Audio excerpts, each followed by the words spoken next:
Okay, we're going to be doing an addition problem with 4 numbers after the decimal point. So let's get started to see where we want to set our number.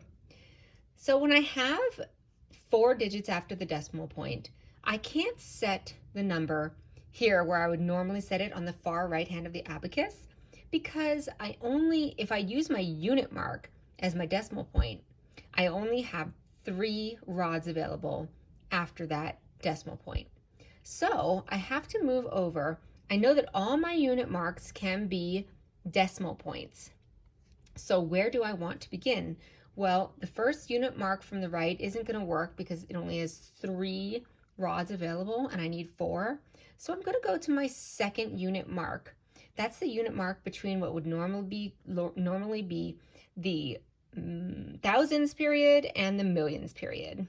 So I'm going to use that as my unit mark. So I'm going to start by setting the whole number 52 to the left of my unit mark, which is my decimal point. So to the left of my decimal point.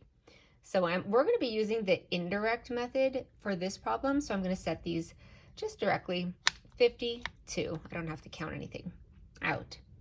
Okay, and then 52.7.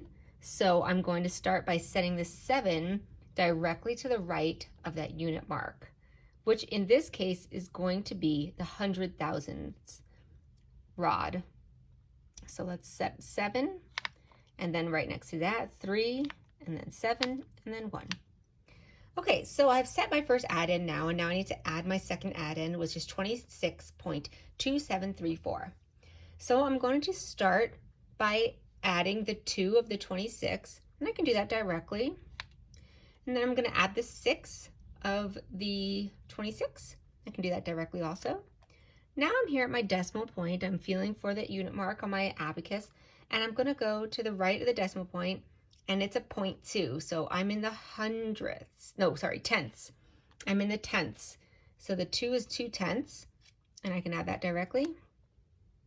And then I have 7. So 2/10, 7/100. So I'm adding 7/100, and that's going to be in the 1, 2, 3, 4, 5th rod from the right. So I want to add 7 there. I cannot do that directly.